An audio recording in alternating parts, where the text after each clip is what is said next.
نحمده ونستعينه ونستغفره ونؤمن به ونتوكل عليه ونعوذ بالله من شرور أنفسنا ومن سيئات أعمالنا من يهده الله فلا مضل له ومن يضلله فلا هادي له وأشهد أن لا إله إلا الله وحده لا شريك له وأشهد أن محمدا عبده ورسوله صلى الله تبارك وتعالى عليه وعلى آله وأصحابه وبارك وسلم تسليما كثيرا كثيرا أما بعد.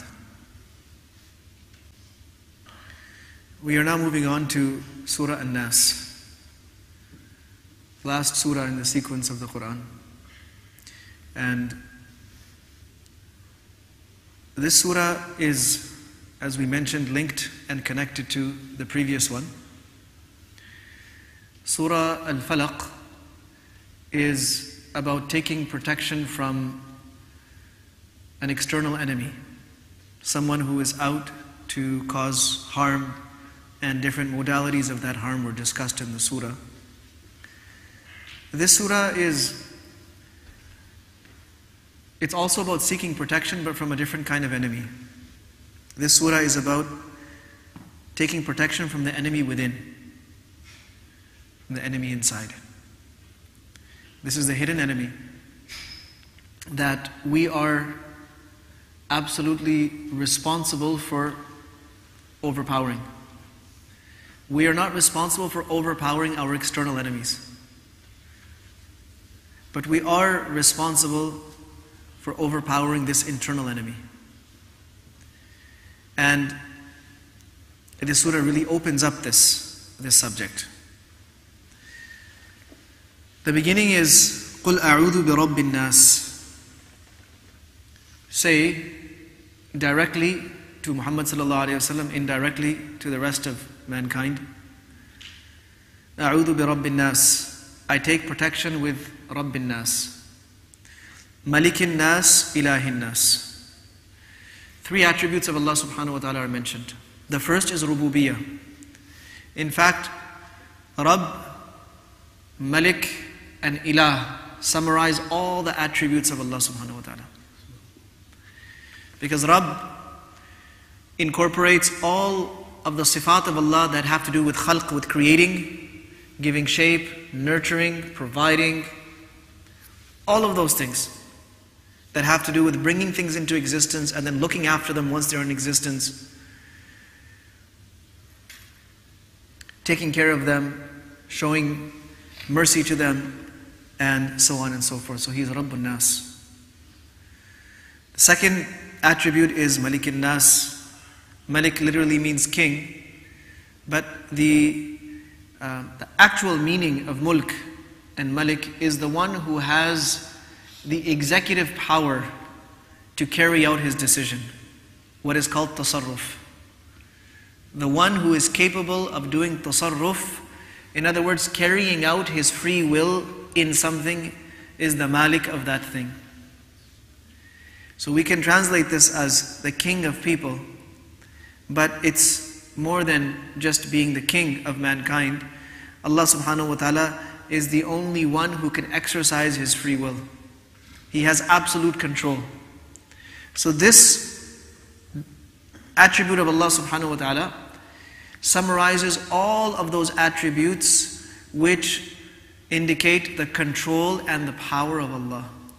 Al-Qadir, Al-Qadir, Al-Qahir, Al-Qahhar, and Al-Muntaqim, Al-Muta'al. All of those attributes that talk about the control of Allah subhanahu wa ta'ala and the power of Allah, they are all summarized here. Now, look at the sequence. The sequence is relevant, it's important. Turn to Him, take protection with Him, because first of all, He is your Rabb. The first thing that should come to your mind is He is there to protect me. He is nourishing me. He is the one who created me, gave me existence, and He is my sole provider. That's why I should turn to Him first. Next is remember that He is in control. He is in control of everything. There is no power to do good and there is no strength to resist evil but from Him. All power and control comes from Him.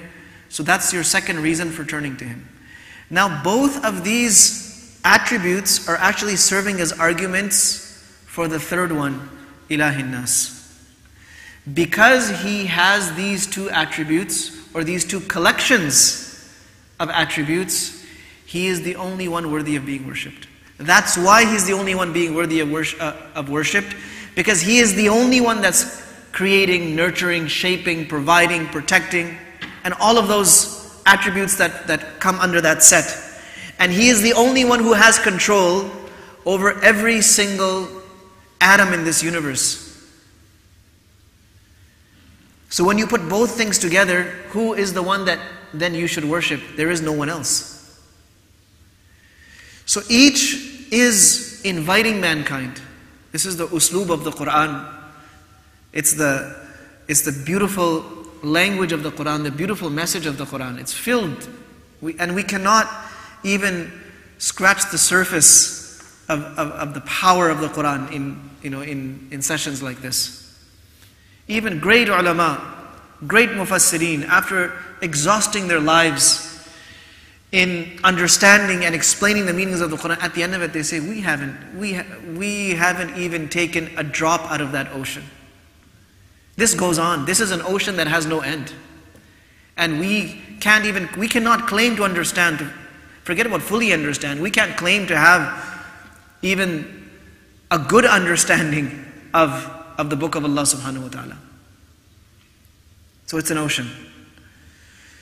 So here the Quran is presenting three arguments for us, and look at the beauty of it, that this Lord, Master, Controller, King, and Ma'bud, Ilah, Ma'bud, the only one who deserves to be worshipped, He is not just all of these things in His own realm. He is in all His glory, in all His might. But look at the beauty of these verses, that He is the Rabb of people. And He is the King and the Master of people. And He is the Ma'bud of people. He pertains to you. He relates to you. He is doing things for you. So don't just think of Him as this divine being who is there in all His grandeur and glory, but think of Him as yours. He is yours. He is your Rabb. He is your King. He is your Ma'bud. So look how He connects Himself. This is out of His sheer mercy for mankind, and this is His love for the human being. That no, I'm here, I'm yours. I'm not just the King, I'm yours. I'm not just the provider, I'm yours. So this affection, Allah subhanahu wa ta'ala is Wadud, the one that has unrestrained, unconditional affection and love. It has no bounds. He is speaking to us in this way, in this loving, caring way, and He's giving us reasons why we need to turn to Him. What should I take protection from? Min sharril waswasil khannas. Now, this is the internal enemy. This is one of those elements that Allah subhanahu wa ta'ala has created to test the human being. And the human being has been given clear directives that this is your enemy. Inna shaytana lakum aduwwun fattakhidhuhu aduwwa. Shaitan is your enemy, treat him like one. Don't befriend him. Don't befriend him, don't befriend those who befriend him. Quran says, قَاتِلُوا أَوْلِيَاءَ الشَّيْطَانِ. You better make sure you're on the other side against those that have befriended shaitan. So don't befriend him, and don't befriend those who befriend him. Declare an open war against him and his armies. Aduwwun mubin. Clear enemy, open enemy. So from the evil of this enemy, and how the Quran is describing him in a very precise way. The first quality of this enemy is he is al-waswas. Now I have spoken about these types of Arabic words that are called raba'i. These four-letter words that have repetitive letters in them. Like we talked about in Damdama in Surah Ash-Shams. We talked about it in Surah Zalzala. So these words in the Arabic language, they're used in the Quran as well. Damdama, Zalzala, Kabkaba. They indicate two things. They have two dimensions. One is the act, and the second is the repetition of that act. So an earthquake is called zalzala because it's not just it's not one shake. No, there are tremors. And the earthquake consists of maybe hundreds or thousands of tremors. This is zalzala. It's happening over and over and over and over and over again. This is the khususiyya. This is one of the peculiarities of this type of verb in the Quran. So waswasa, you see the waw and seen and the waw and seen. It means this is something that doesn't stop immediately. It goes on for a little while and it happens repetitively. Now the actual meaning of waswasa, the lexical meaning, is it's a very faint movement or sound that can hardly be heard. You can hardly hear it.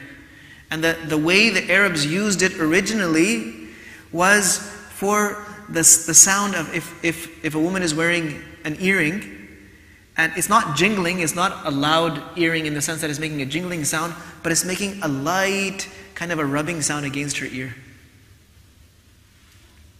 That light rubbing sound that only she can hear. Only she can hear it. And it's very, very close to her ear. It's next to her ear. That sound is called waswasa. She's the only one who can hear it. And that's only if she pays close attention to it. Otherwise, you don't notice it. So this is the actual meaning of waswasa.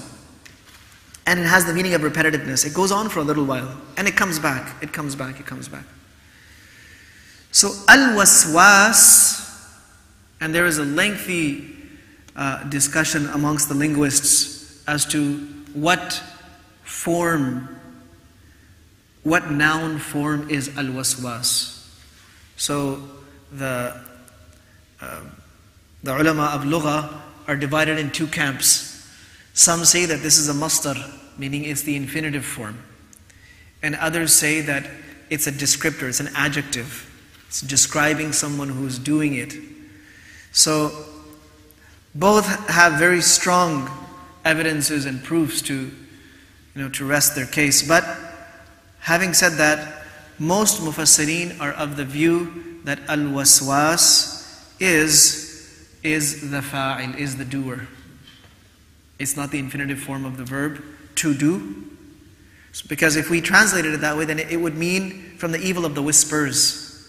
That's it. But this is, and we use the word whisper to translate waswasa because we don't have a more precise terminology in the English language. So, from the evil of the whisperer, that is the translation that, based on what the majority of the mufassirin say, that would be the correct translation. Okay. So the whisperer.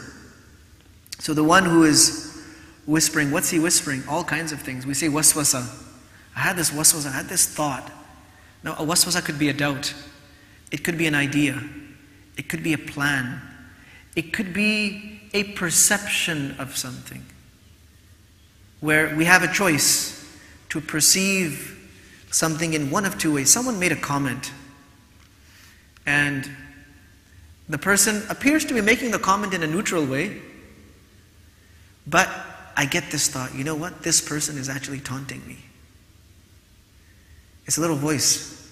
No. He's not that innocent. I know he's up to something. This is the waswasa. It's coming. So, the difference between waswasa and ilham. The hadith, Sahih hadith indicate this phenomenon, that thoughts are brought to the human being from one of two sources. Either from shaitan or through malaika. So good thoughts, good ideas, even good perceptions, they're brought by malaika. And the hadith mentions it very clearly. And how do we distinguish between the two? The hadith, in the hadith, Nabi Sallallahu Alaihi Wasallam calls it lamma. Inna bibni Adam lammatan min ash-shaytan wa lammatan min al-malak. So, فَأَمَّا لَمَّةُ الْمَلَكِ, the touch of the angel, it is إِعَادٌ بِالْخَيْرِ وَتَصْدِيقٌ بِالْحَقِّ. It has two elements described in hadith. It tells you about good outcomes of doing good things. That thought will be telling us that there's a good outcome. If I do the right thing, there's going to be a good outcome. And the second thing is tasdeequn bil haqq. It leads a person to affirm the truth. It leads a person to affirm the truth. Yani, it makes a person truth-centered. They're centered on the truth. And it leads a person to believe what's actually true, not allowing doubts or misconceptions or misperceptions to cloud their judgment. That's one context of tasdeeq bil haqq.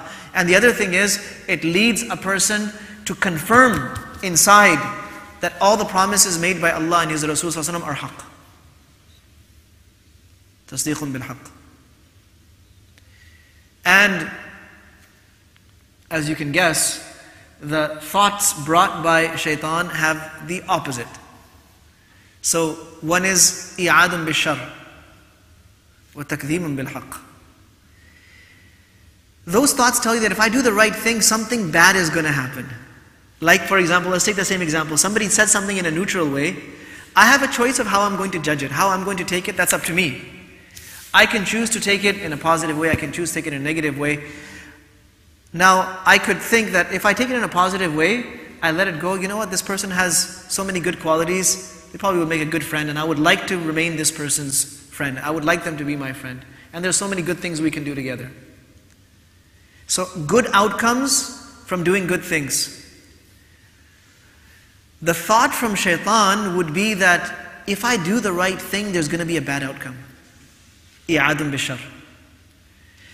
If I take this person at face value, they're going to exploit me. They're going to take advantage of me. They're going to think I'm weak. And tomorrow, you know what? What if they taunt me in front of my friends? What if this person becomes more courageous and does something even worse? So no, don't take him for face value. Call him out. So this is how the whispers of shaitan work. And the other thing is, takdhibun bil haqq. Same two things. Not interested in the truth, but interested in my version. This is how I see it. I'm not a fool. I can put two and two together. I know what's going on. We don't really know what's going on. We haven't looked that far. We know what we feel about it. And right now, our feelings are what we're allowing to take control. But feelings are not what we can base judgments on. We need to make judgments based on actualities, based on realities. And our sentiments, because we are very, very emotional creatures. So our emotions, they're rising and falling and changing and shifting, and they're being affected by so many elements. We can't even keep track of it. I don't know of anyone who can, at any moment, freeze themselves in time and say, this is what I'm feeling, and these are all the elements that are making me feel this way, and they can do that as they go through their day. Who does that? Who can do that? No, we're human beings. So, takdhibun bil haqq is, you're not focusing on the truth, you're just focusing on your emotions, and shaitan is using those emotions to fuel you to do the wrong thing. And he's telling you that basically what you know from Allah and His Rasul, it doesn't really apply here. And how do you know that this is going to happen? How do you know that this is going to be an outcome? How do you really know that if you forgive this person, you're going to rise higher? How do you know that? How do you really know that if you spend this money in sadaqah, in charity, your money is going to grow? Putting doubts in your mind about things that Allah and His Rasul have promised. When the Prophet ﷺ narrated these words, he ﷺ recited this verse, "Ash-shaytanu ya'idukum bil-faqra wa ya'murukum bil-fahsha. Wallahu ya'idukum maghfiratan minhu wa fadla. Wallahu wasi'un alim." Shaitan makes promises to you, Allah also makes promises to you. The promises of shaitan is in the context of doing good deeds, al-faqr. You're going to miss out. If you go and pray, you're going to miss out on this and this and this. If you give your zakat, you're going to miss out on this and this. If you use that money to go for hajj, here's all the worldly things you're going to miss out. Shaitan is constantly making us paranoid of our own poverty. And the fear of poverty is a very powerful force. It can be used to manipulate an entire world. Just the fear of poverty. And so there is shaitan actively telling us, if we do the right thing, we are going to miss out on something. Poverty is, I'm going to miss out. I'm going to miss out. I'm going to lose this. I'm going to lose this. I'm going to lose this. I'm going to lose out on my friends. I'm going to lose out on my social status. I'm going to lose out on... Constantly shaitan diverts us to what we're going to miss out if we do such and such good deed. And on the other side, what does he urge us to do? وَيَأْمُرُكُمْ بِالْفَحْشَاءِ. He pushes us towards becoming shameless for the sake of what we need. At that time, yani on one side, when it comes to good things, he pulls us back. But when it comes to our own needs and necessities, he will allow us to cross all the limits of decency, of etiquette, of manners. If there's something we need, we'll just go about it in a completely shameless way. So, that is the gist of the waswasa of shaitan. Now, shaitan is al-waswas, that's what he is going to do. That's what he does. That's what he does. Can you stop him? Yes. Can you stop him every time? No. You can't. And sometimes the waswasa that shaitan brings, in terms of takdeeb bil-haq, he'll make you doubt the most absolute things in this world, sometimes even the existence of Allah. Now, when that happens, we need to stop for a second. Wait a minute, did I just think that? Or did shaitan introduce that thought?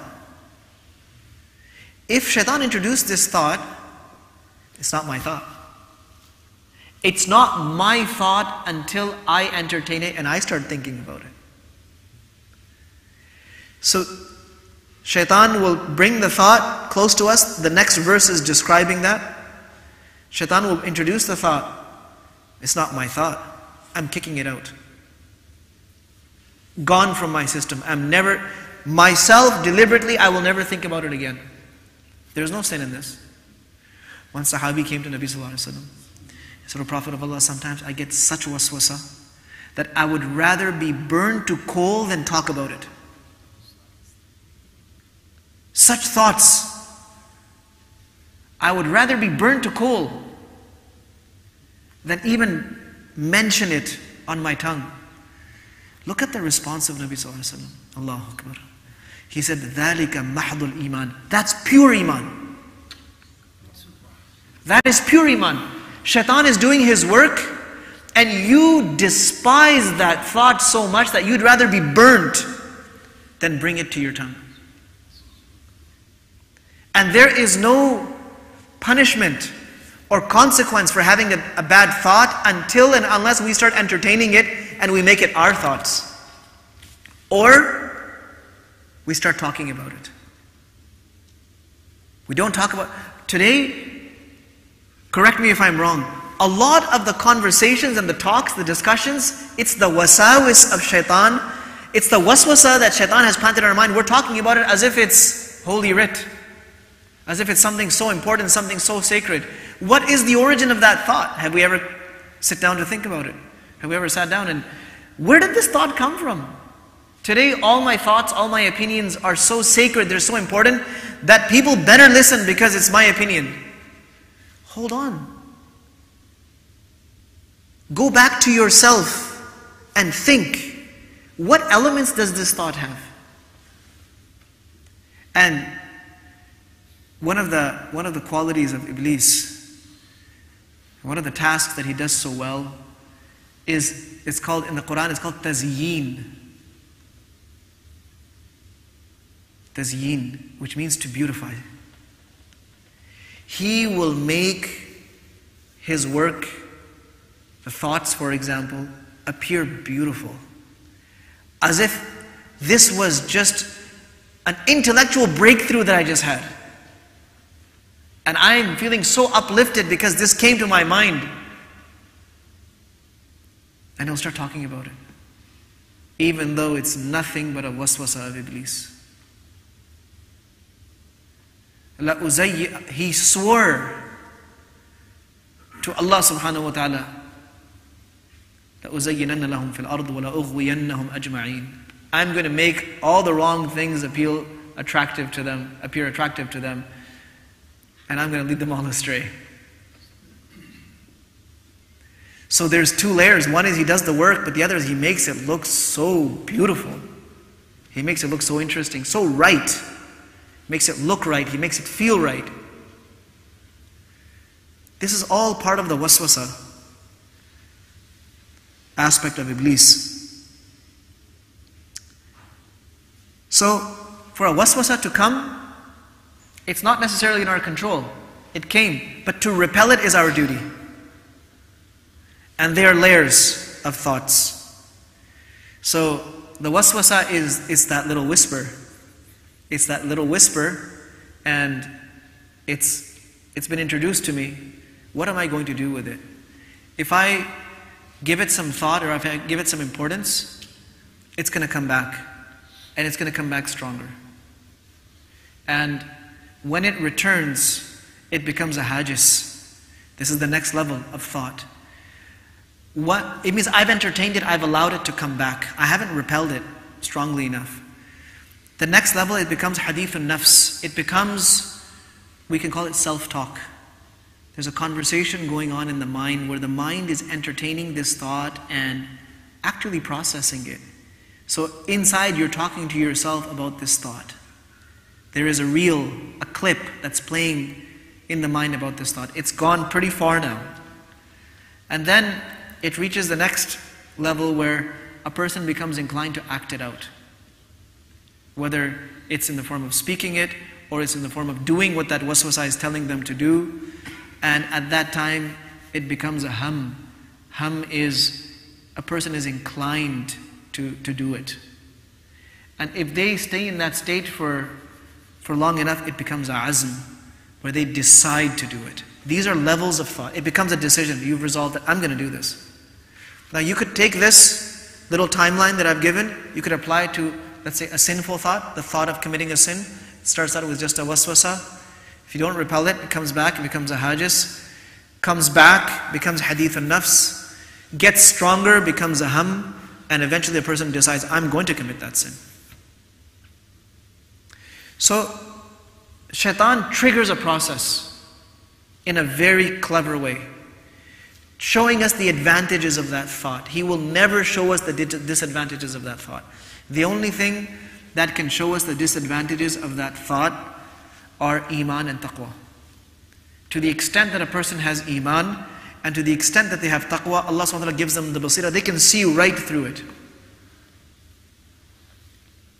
Now another quality of Iblis is he is al-khannas. So khanasa literally means to retreat.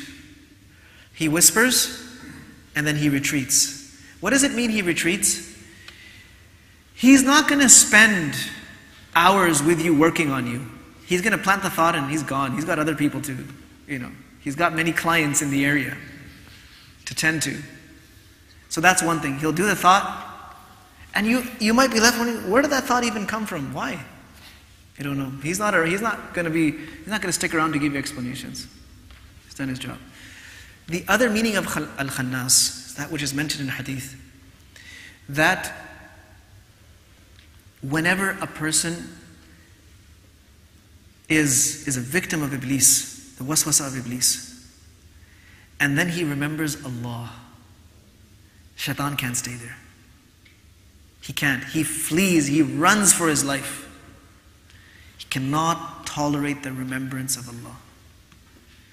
And like the hadith says that his example is like, it's like a mosquito there with its snout, just there ready to sting the person. But you know how when you just swat your hand, the mosquito flies away. So just like that, shaitan is there, he is trying to inject his poison into you. When you do the dhikr of Allah, he's gone. He cannot stay in that environment where the dhikr of Allah is happening. He cannot come to that heart that is engaged in the remembrance of Allah. And the remembrance of Allah is one of the most powerful repellents against shaitan. Just the dhikr of Allah subhanahu wa ta'ala. And we'll talk a little bit more about that towards the end. What are the asbab of taking protection from shaitan? So, الذي يوسوس في صدور الناس. الوسواس الخناس, he whispers, he takes off. Where is he whispering? Subhanallah. Ibn Qayyim al-Jawziyya rahmatullah alayh, he's the first one that I've seen to raise this point. It's a powerful point. He said, look, Allah subhanahu wa ta'ala did not say that the one who whispers in the hearts of mankind. He said he's the one who whispers into the chests of mankind. يوسوس في صدور الناس. He says, why? Allah has not given him access to the hearts.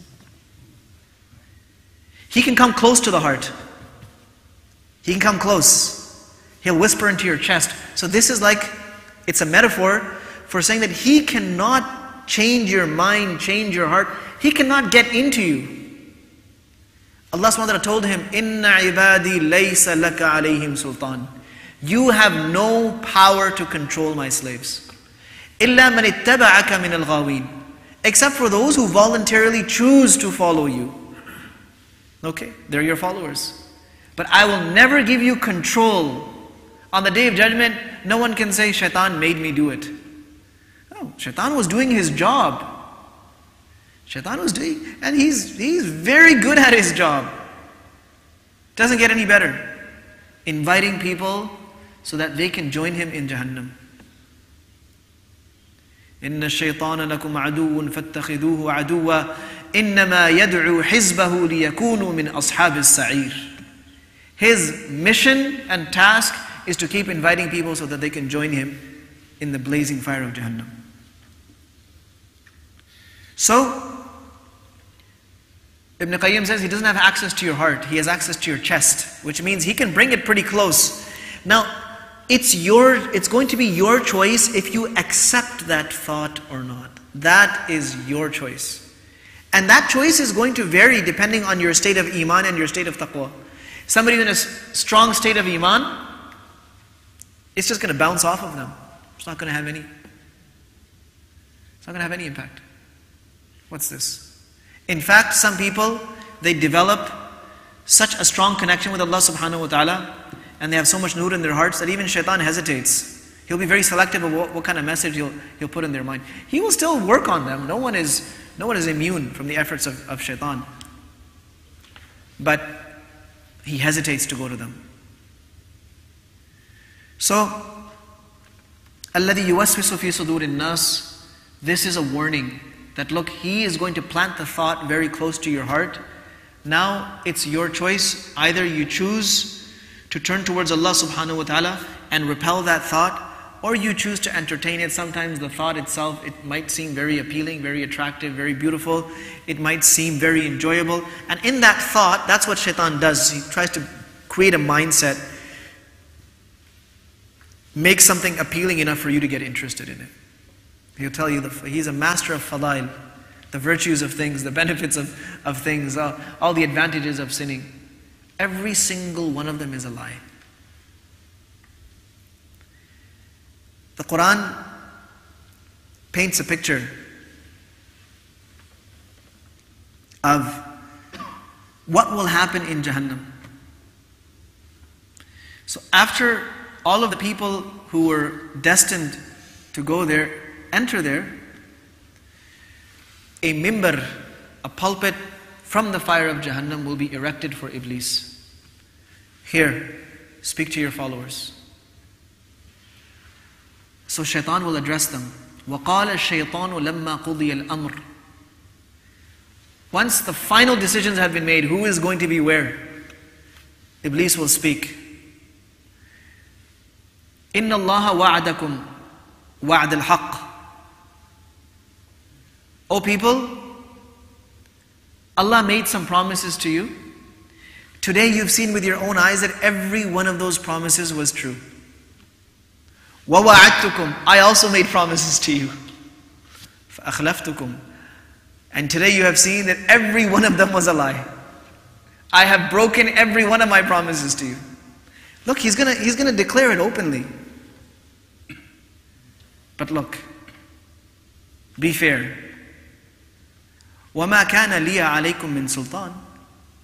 I didn't make you do those things. I was just really good at convincing you. I never made you do anything. I had no control. There was no control. There was no grip that I had on you. إِلَّا أَن دَعَوْتُكُمْ. I used to invite you. I was a great da'i. I used to invite. And my invitation was vast. And my invitation was effective. And my invitation made you attracted. My invitation would make you forget everything else. إِلَّا أَن دَعَوْتُكُمْ فَاسْتَجَبْتُمْ لِي. I invited you, you came running. فَلَا تَلُومُونِي وَلُومُوا أَنفُسَكُمْ. Today, even in the fire of Jahannam, don't sit here trying to blame me, blame yourselves. مَا أَنَا بِمُصْرِخِكُمْ وَمَا أَنْتُمْ بِمُصْرِخِي. Today, we're all in this. I can't save you, you can't save me. This khutbah is going to be given by Iblis in Jahannam. So, he is dedicated to this. The question comes back to us, how dedicated are we in repelling him, in fighting him? Now, towards the end of this, the Quran mentions something very, very interesting, very powerful. مِنَ الْجِنَّةِ وَالنَّاسِ. مِنَ الْجِنَّةِ وَالنَّاسِ. So, مِنَ الْجِنَّةِ, what is this related to? From the jinns and from mankind. What is it connected to? So, it's connected to min sharril waswasil khannas. Min al jinnati wan nas. That these whisperings that will happen will take place through one of two means. One is that shaitan in the form of a jinn. Shaitan is a jinn, his armies of shayateen, they're all jinns. They will come and deliver the thought to us directly. The other way is that they will make someone their agent and have them deliver it for them. And that agent will be a human being. So this is also waswas, because shaitan is going to come and put that thought in the mind of that person and make them feel that they should really convey this to you. So ideas and suggestions of things that are displeasing to Allah subhanahu wa ta'ala coming through people, coming through other human beings. This is the other technique used by shaitan. Look how comprehensive this surah is. It closes the loop. It doesn't leave anything for you that would make you wonder, how come? No. It gives you the whole picture. Sometimes those thoughts will come directly from shaitan, and sometimes those thoughts will come from a human being, but they were implanted by shaitan. So the Quran is telling us you seek refuge from both types of waswasas. Because sometimes it's someone who is close to you, it could be someone who is far from you. They will be presenting shaitan's argument. I use the word agent. They will be presenting shaitan's argument to you. This is our youngsters, for example. They talk about peer pressure. constantly feeling pressure to do something. It's their friends, it's people outside. These are examples of shaitan using others. Those people, even those people themselves, they might not know what they're doing. And they might not be bad people. But shaitan has found within them a weakness for something, and he is going to use it to transfer to the next person. So a person who is worried about shaitan and trying to protect themselves, but they're not protecting themselves from what people are telling them, what they're hearing from others, this person is going to fall. So the Quran wants us to be aware of both types of shurur, because the shar will come from one of two places, either from Iblis directly or indirectly through the medium of other human beings. And it's all part of the internal enemy, because at the end we're the ones who have to decide, am I going to listen to that message, to that propaganda, or am I going to do what is pleasing to Allah subhanahu wa ta'ala? So this surah, as we know, as we mentioned in the beginning, was revealed with Surah Al-Falaq as a ruqya to Nabi sallallahu alayhi wasallam. But in that process, so many beautiful lessons were given to us. May Allah subhanahu wa ta'ala give us the ability to acquire these lessons and adopt these lessons. Some of the other asbab of taking protection from shaitan, practically speaking. So one is that when a thought comes to one's mind, the Quran says, وَإِمَّا يَنْزَغَنَّكَ مِنَ الشَّيْطَانِ نَزْغٌ فَاسْتَعِذْ بِاللَّهِ. Take the protection of Allah, and that can be as simple as saying, أَعُوذُ بِاللَّهِ مِنَ الشَّيْطَانِ الرَّجِيمِ. Oh Allah, you give me protection.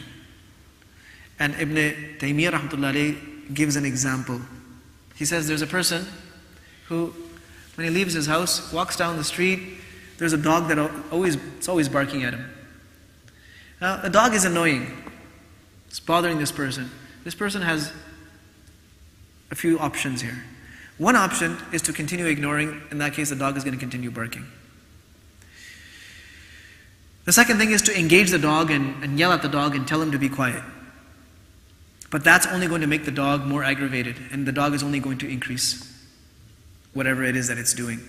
The third option is the wisest one. Go to the owner of the dog and say, can you please calm your dog down, is that okay? Because the only one who can control him is the owner. So when Iblis comes, or one of the soldiers of Iblis comes our way, we can say, okay, yeah, shaitan, I'm going to take you on, you don't know who I am, you don't know how powerful I am, we can do that. It's not going to work. So we go to the only one who can control this shaitan, and the only one who can give us protection from him, and that is Allah subhanahu wa ta'ala. And say, oh Allah, you protect me from him. So as simple as saying, أعوذ بالله من الشيطان الرجيم. أعوذ بالله السميع العليم من الشيطان الرجيم. أعوذ بالله. All of these are very powerful protections from shaitan. The second thing is obviously reciting these surahs frequently. I mentioned in the beginning that Nabi sallallahu alaihi wasallam encouraged us to recite these surahs in the morning and in the evening 3 times. So reciting them 3 times in the morning, 3 times in the evening. Some ahadith even mention reciting them after the salawat. A person can recite them as frequently as they need to. You can make it a wird. If somebody is more prone to wasawis, then they should read these surahs more. And we talked about some of the fadail of these surahs. Another protection from shaitan is Ayatul Kursi. Now some of this stuff might sound very simple, but these are very powerful. There are a hadith that appear to indicate that Ayatul Kursi, it has the Ismul A'zam in it. It has Ismul A'zam in it. And recall the hadith of Abu Hurairah radiallahu anhu. He was put in charge of looking after the Zakatul Fitr or Sadaqatul Fitr in Ramadan. So people were coming and bringing, their grain and all of this. So Abu Hurairah radiallahu anhu was put in charge to make sure, look after it, like on guard duty.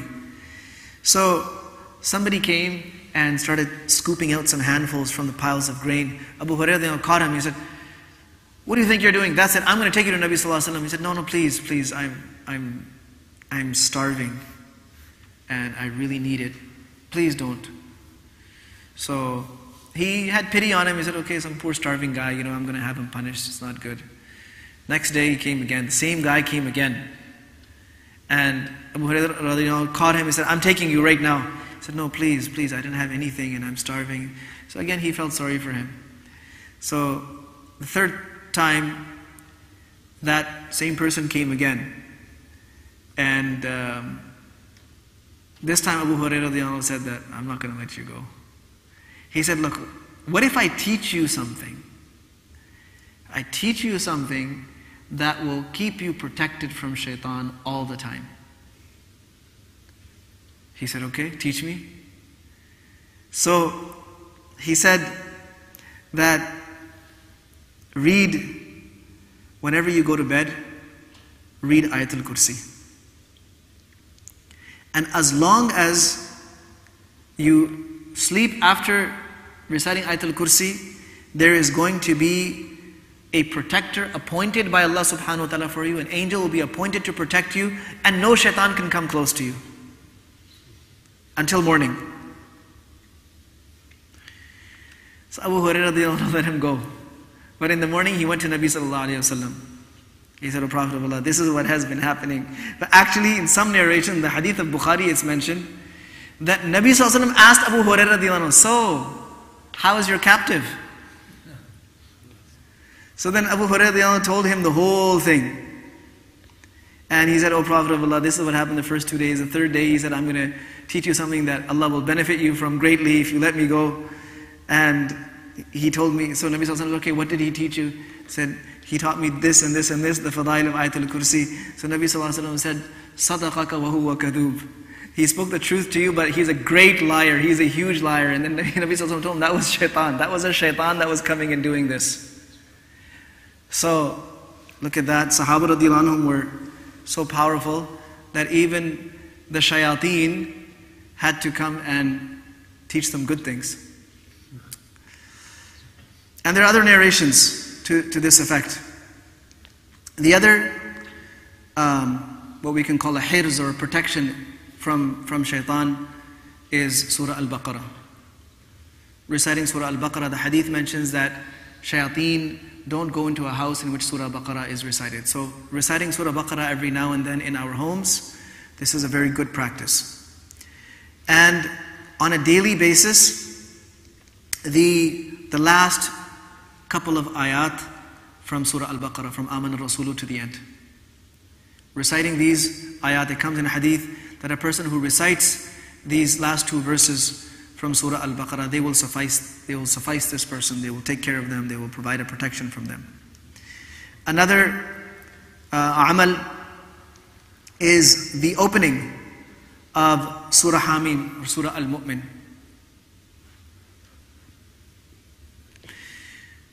Just the first verse, غافر الذنب وقابل التوب from Hamim, and غافر الذنب وقابل التوب شديد العقاب ذي الطول, just up to here, لا إله إلا هو إليه المصير. So just up to here.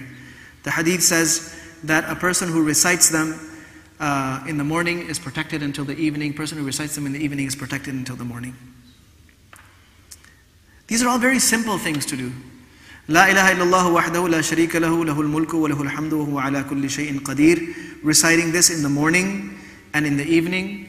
One hadith says, reciting a person who recites it 100 times, Allah subhanahu wa ta'ala keeps him protected for the rest of the day. We talked about the dhikr of Allah subhanahu wa ta'ala, doing the dhikr of Allah azza wa jal frequently and profusely, whether it's in the form of tasbih, tahmeed, tahleel, takbir, or in the form of reciting salawat on Nabi sallallahu alaihi wasallam, in the form of istighfar, and of course in the form of tilawat of Quran. It's one of the greatest forms of the dhikr of Allah subhanahu wa ta'ala. Also remaining in a state of wudu. Shaitan is annoyed by people who stay pure and clean. Allah subhanahu wa ta'ala loves those, in Allah yuhibbu at-tawwabin wa yuhibbu al-mutatahhirin. Allah loves those who are pure. Angels gravitate towards people who keep themselves in a pure state. Praying salat regularly, praying salat on time, this by itself is a protection. Another thing is, very important, abstaining from sins. That means the sins of the gaze and the sins of the tongue. when we allow our gaze to wander, then all kinds of thoughts, all kinds of impure thoughts will come into the mind, and a person is going to be pushed towards carrying out those thoughts. And excessive talking, it also becomes, Umar radiallahu anhu used to say that man kathura kalamuhu kathura saqatuhu wa man kathura saqatuhu qalla haya'uhu. More a person talks, the more mistakes they're going to make. And a time comes when a person gets in the habit of making mistakes and they don't care anymore. So their haya also starts going away. A person who speaks less is going to be a little bit more diligent about what they're saying. A person who's talking all the time, they're going to be making mistakes, and those mistakes are of different kinds. Some of them are that, the account they're giving is not necessarily the most precise and accurate one. There are some untruths there, there's some speculation there, there's some hearsay there. All kinds of different things they're mixing, and shaitan is going to use this way, this path, to make this person slip. So, these are some of the things that we can do to protect ourselves from shaitan. But this is a lifelong effort. This is not something that is done for a day or 2 days. It's a lifelong mission to protect ourselves and to protect our families, our future progenies from the wide-reaching efforts of Iblis and his followers and his armies. May Allah subhanahu wa ta'ala protect us and our families and our future generations from the workings of Iblis. And with this we conclude the tafsir sessions on Juz Amma. Wa sallallahu wa sallama wa baraka ala nabiyyina Muhammad wa ala alihi wa ashabihi ajma'in.